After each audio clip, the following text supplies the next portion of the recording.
அலைஹிஸ்ஸலாம் மஸ்ஜிதுல் அக்ஸா என்று சொல்லக்கூடிய மிக பிரம்மாண்டமாக அல்லாஹ்வுக்காக ஒரு பெரிய ஆலயத்தை அந்த பலஸ்தீனிலே ஜெருசலத்திலே கட்டி எழுப்பினார்கள். கிறிஸ்து பிறந்ததிலிருந்து ஒரு 70 ஆண்டு காலம், கிபி 70 என்று சொல்வார்கள். உங்கள் வீடுகளுக்கு சென்று வரலாறை படித்து பாருங்கள். கிறிஸ்து இயேசு அலைஹிஸ்ஸலாம், ஜீசஸ் இதே யூத சமூகத்தை சார்ந்தவர். அவர்களுக்கு இறை தூதராக அனுப்பப்பட்ட பொழுது குர்ஆன் சொல்கிறது பாருங்கள், அவரை பற்றி சொன்னார்கள், ஒரு விபச்சாரியின் மகன், மரியம் ஒரு விபச்சாரி. மஅதல்லாஹ், என்ன தைரியம்! கிறிஸ்தவ உலகம் யூதர்களுக்கு இன்றைக்கு, ஐரோப்பிய உலகம் யூதர்களுக்கு இன்றைக்கு அவர்களினுடைய ஆதரவை கொடுத்துக் கொண்டிருக்கிறது.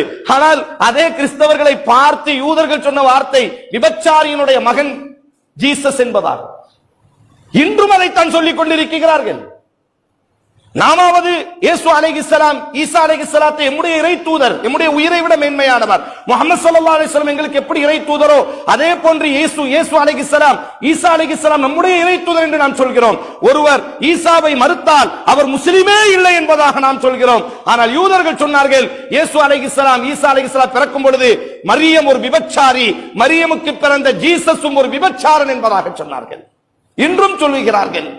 இன்றும் அவர்களினுடைய நம்பிக்கை ஈசா அலைஹிஸ்ஸலாத்தை பற்றி அந்த நம்பிக்கை தான்.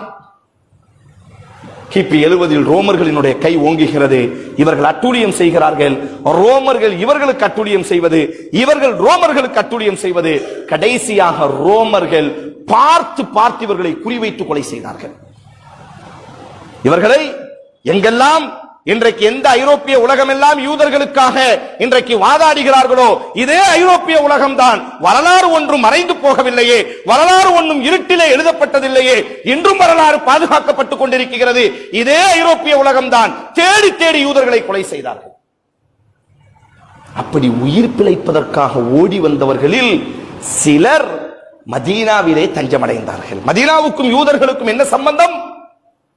கிறிஸ்தவர்கள் தேடி தேடி யூதர்களை கொலை செய்யும் பொழுது இனி நாம் உயிர் பிழைத்தால் போதும் என்பதாக உயிர் பிழைப்பதற்காக மதீனாவிற்குள்ளே வந்தார்கள். அல்லாஹ்வின் தூதர் ஸல்லல்லாஹு அலைஹி வஸல்லம் பிறப்பதற்கு கிட்டத்தட்ட ஒரு 1000 ஆண்டுகளுக்கு முன்பாகவே, இவர்கள் என்ன செய்ய, ஒரு 500 ஆண்டுகளுக்கு முன்பாகவே இவர்கள் மதீனாவிலே கிறிஸ்தவர்களிடத்திலிருந்து தங்களை தற்காத்துக் கொள்வதற்காக பல நாடுகளில் போய் கிராமம் கிராமமாக உயிர் பிழைத்தால் போதும் என்பதாக யூதர்கள் தஞ்சமடைந்தார்கள்.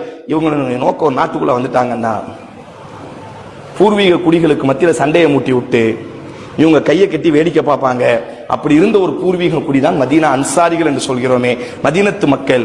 அவுஸ் ஹஸ்ரஜ்னு 2 தகப்பனுக்கு பிறந்த 2 மக்கள்.